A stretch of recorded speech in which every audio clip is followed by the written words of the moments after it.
The rain had started minutes ago, a soft drizzle that left the streets shining, reflecting the faint glow of the streetlights. I was at my desk, sketching quietly, when a knock at the door made me look up. It was sharp, urgent, but not violent, enough to make me pause. I didn't expect anyone, yet there she was, standing in the doorway, drenched, hair plastered to her forehead, eyes that seemed to carry the weight of everything she didn't say. "Prohibited or not, you're my obsession," she said. The words struck me with an odd mixture of alarm and curiosity, like an unfamiliar melody I wanted to understand. There was a tremor in her voice. Not pride, not arrogance, something fragile, something real. I didn't respond immediately. I studied her carefully, noticing the way her hands fidgeted, the slight quiver in her jaw. People rarely arrive like this, exposed, needing, but unpretentious. There was no demand in her tone, no expectation, just a declaration, raw and unpolished. Then I said, calmly, as if it were the most obvious thing in the world, "Then hug me." She hesitated for a heartbeat, almost recoiling, and then leaned in. The warmth of her pressed against me was heavier than I expected. I didn't hold her too tightly. I simply held her, giving her space to lean, to breathe, to let the words she couldn't say spill quietly into silence. The room was small, cluttered with sketches and paint cans, yet it felt impossibly vast.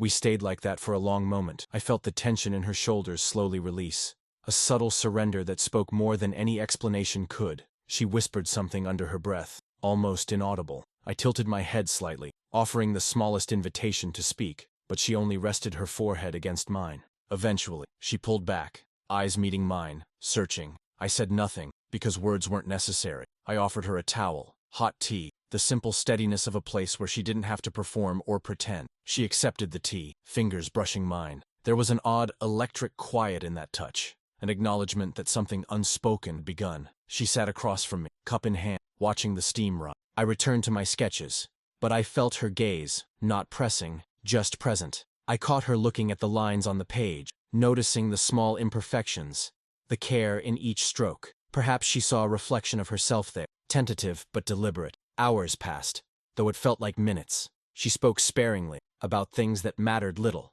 but somehow mattered most. A favorite book, a childhood memory, a fleeting fear of being alone. I listened. I did not offer advice.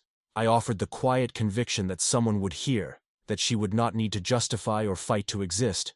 By the time the rain subsided, she was lighter, though not unburdened. I realized, then, that the moment wasn't about declarations or confessions, not really. It was about presence, about letting someone know, silently and persistently, that they are chosen, even when they feel unworthy of being noticed.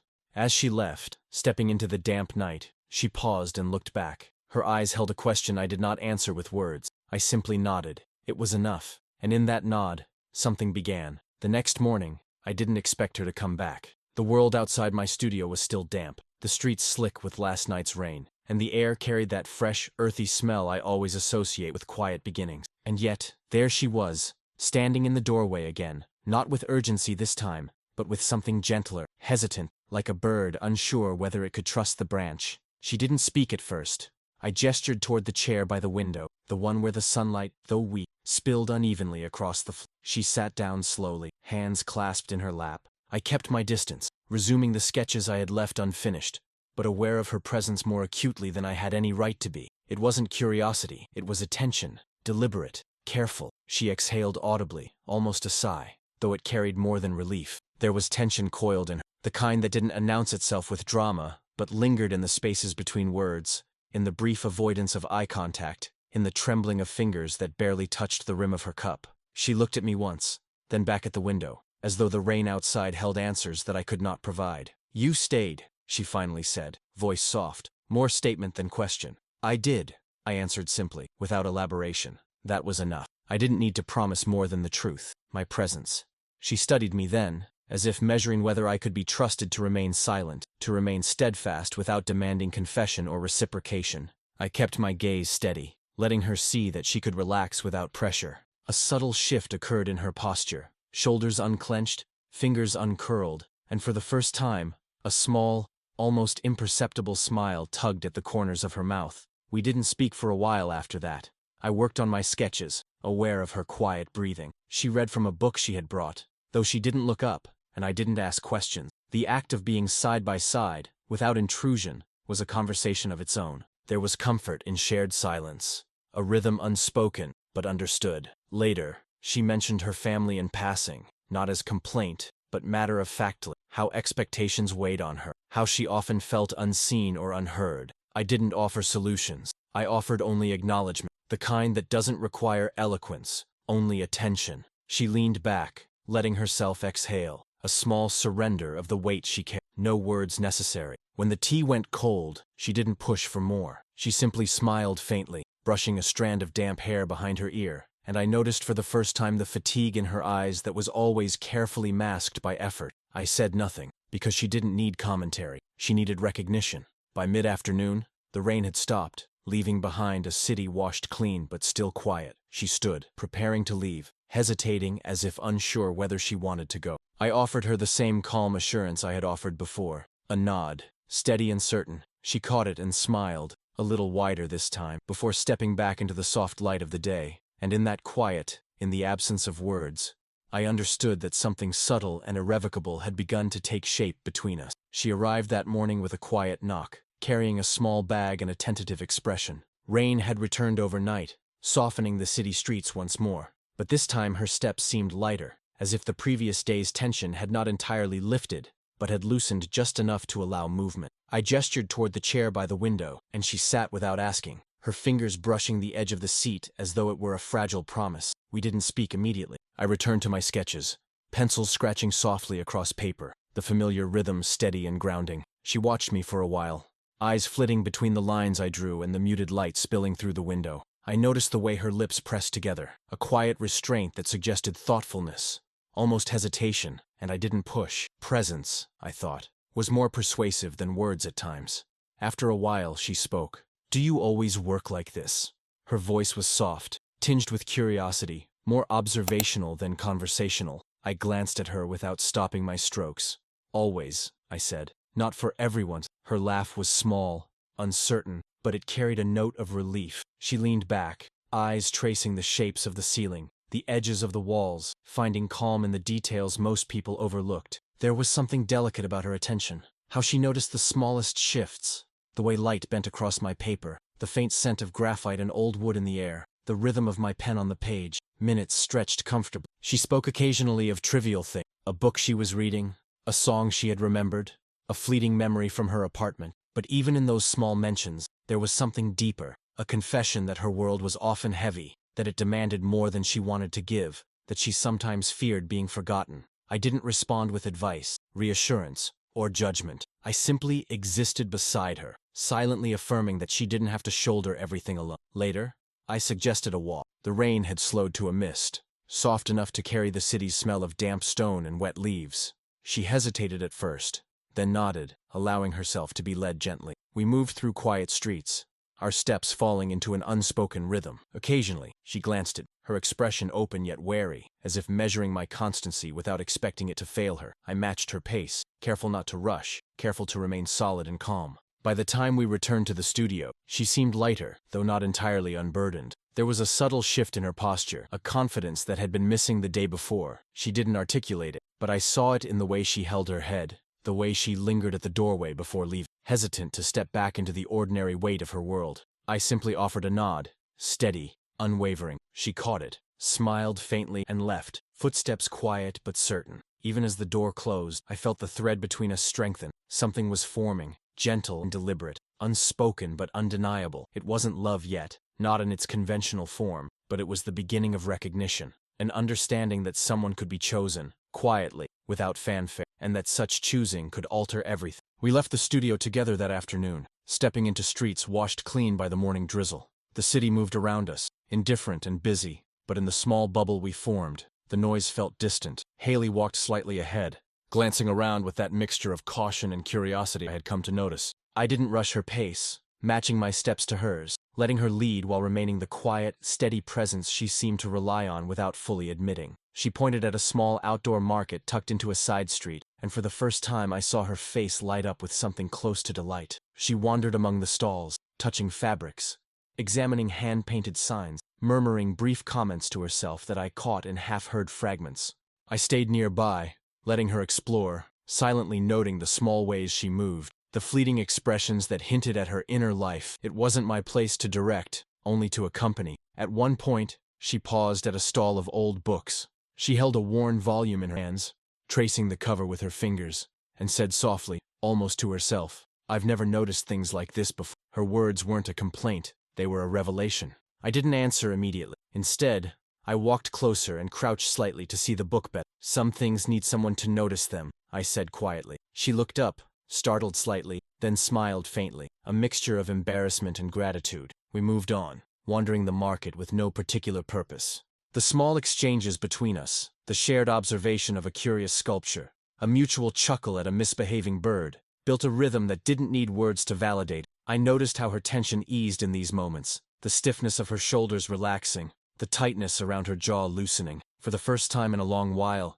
she seemed to inhabit her own space, cautiously but fully, without expectation or judgment from the world. By the time we returned to the studio, the sky had cleared enough to let sunlight pour through the windows. She lingered at the doorway, hesitant to leave, hands gripping the strap of her bag. I said nothing, only offered the quiet steadiness of my presence, the assurance that she didn't have to decide anything. She nodded, as if understanding, and for a moment, I thought she might say something more. She didn't. Instead, she turned and walked into the street, leaving the door slightly ajar behind her. I watched her disappear into the fading light, aware that the day had subtly shifted something between us. There had been no grand declarations, no dramatic gestures, just small, deliberate acts of noticing and being present, and yet it felt monumental. In those ordinary hours, we had discovered a shared world, one that existed quietly beneath the surface of daily life, waiting to be claimed together, even if she didn't yet fully realize it. The lights went out just as the evening settled into the studio, the faint hum of the city outside replaced by a quiet darkness.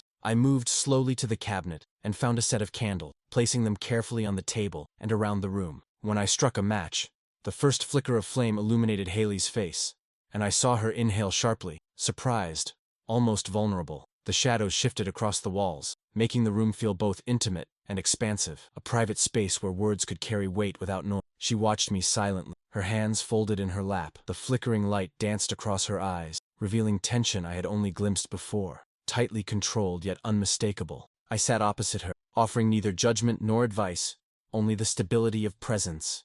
She leaned back slightly, exhaling, as if gathering courage she hadn't yet realized she needed. "I don't know if I should be," she said softly, almost a whisper. Her voice wavered, not in fear, exactly, but in uncertainty, in the fear of imposing, of being seen too clear. I'm not sure I deserve." She stopped abruptly, unable to finish the thought. I inclined my head toward her, letting silence fill the space. I didn't need her to justify herself. I simply needed her to feel safe enough to begin articulating what she carried inside. After a pause, she continued, quieter this time, words fragile. "I've been afraid that I'll end up alone, that everyone I care about will leave, or won't notice me at all." I listened, letting her words settle in the room. I didn't offer a solution, nor did I try to fill the silence with comforting cliches. I only spoke the truth that could be trusted. Choosing to be noticed doesn't make you selfish. It doesn't make you weak. It makes you human. Her gaze lifted slowly, hesitant, yet searching, as if trying to reconcile what I had said with the fears she had carried. The candlelight reflected in her eyes, and for a moment, I saw a fragile hope,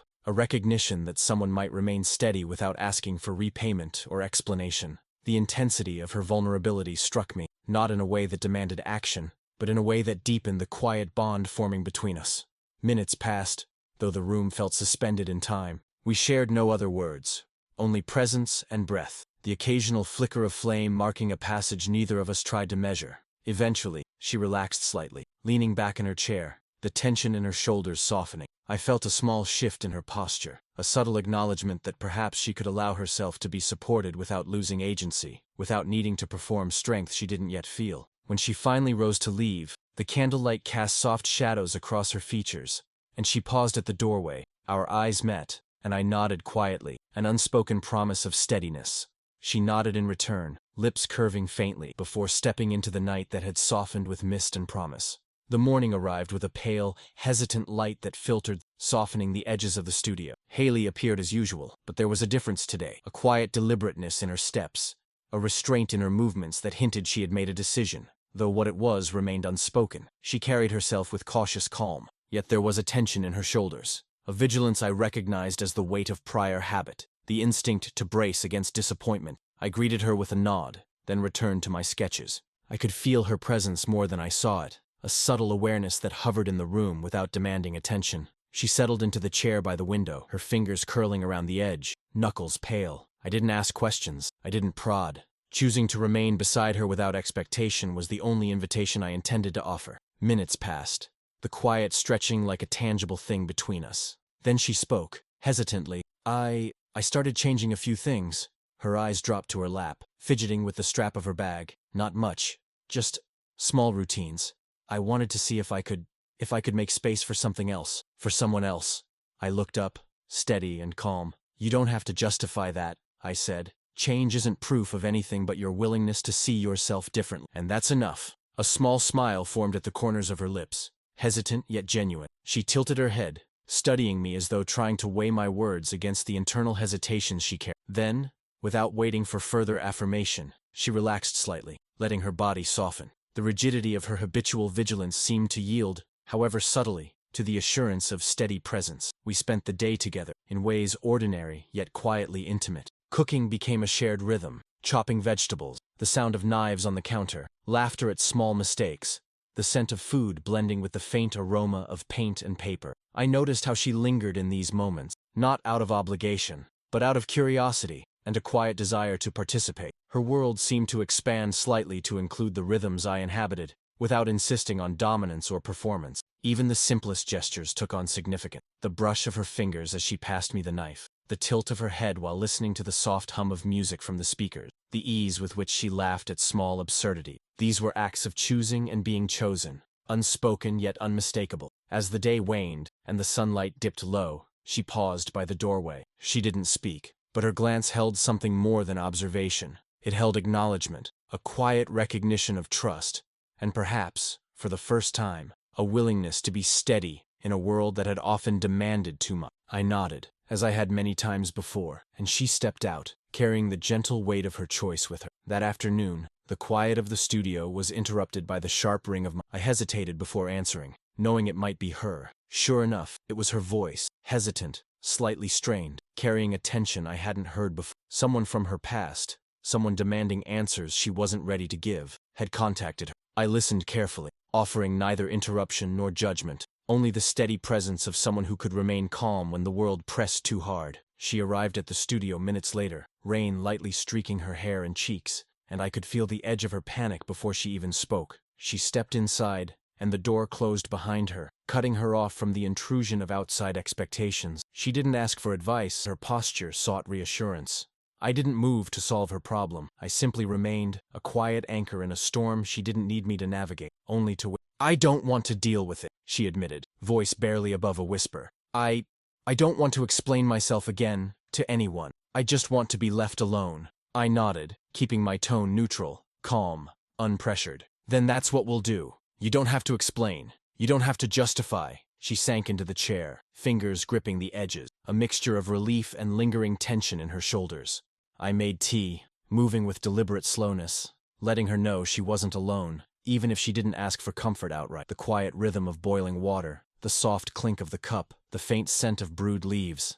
These small acts mattered more than words. She began to speak, softly, about the situation, not to ask for a solution, but to process it aloud in a place where she could be heard without judgment. I listened, offering occasional acknowledgement, careful not to intrude. Each time she faltered, I met her gaze with steady calm, letting her know she was seen, that she had the right to pause, to feel uncertain without consequence.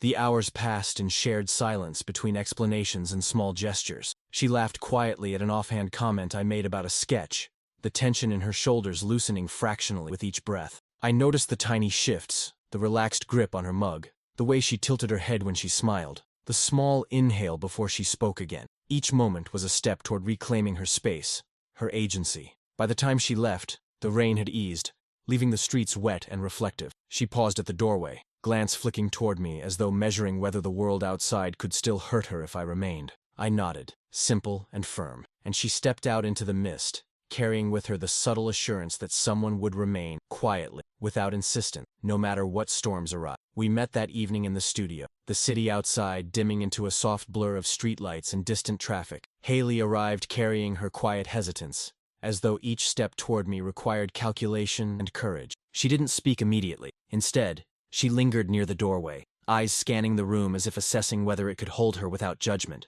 I stayed seated, hands on my sketches, waiting. My presence was deliberate, steady, calm, patient, and she seemed to notice, though she made no comment. Finally, she spoke, her voice low and uncertain. I don't know how to explain this," she said, hands tightening around her bag strap. "I feel like I don't belong anywhere sometimes, like I'm always on the edge, waiting for someone to notice or leave." I didn't respond with advice.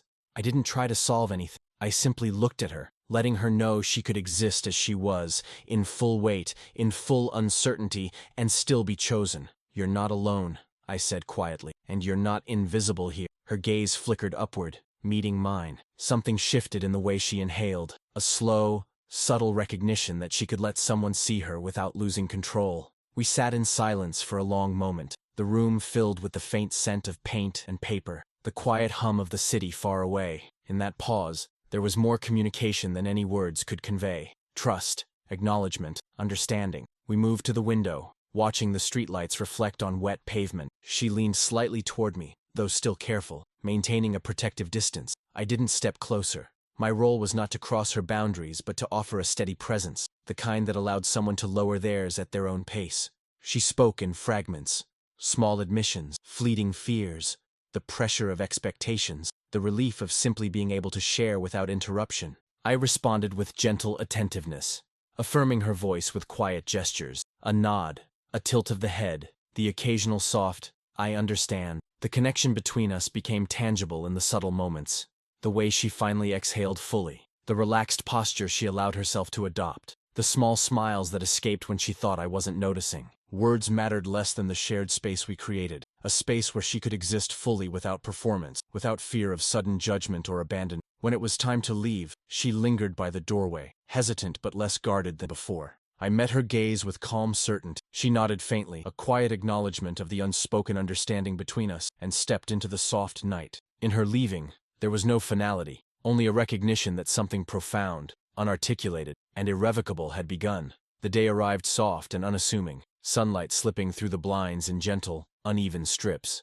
Haley came by, her pace calm, her expression lighter than it had been for weeks. There was a subtle ease in her steps, a quiet confidence that had not been present before. Though not entirely free from the lingering traces of past weight, she seemed to test the space between us, finding it more accommodating than expected, as if the world outside hadn't yet noticed the change. But she had. We moved through the morning with small, deliberate gestures that carried significance in their simplicity. I prepared coffee while she organized some of her papers, the occasional clink of mugs and the rustle of pages punctuating the quiet rhythm. She spoke little, but when she did, it was light, observant, almost playful. The faint curve of her lips when she looked up at me suggested a trust developing in unspoken layers, a recognition that she could lean into this space without fear. At one point, she laughed quietly at a minor mishap with the coffee grinder, and the sound was unburdened, easy, unlike the careful, measured laughter she had carried before. I smiled without comment, aware that each small act, her choice to linger, her willingness to smile,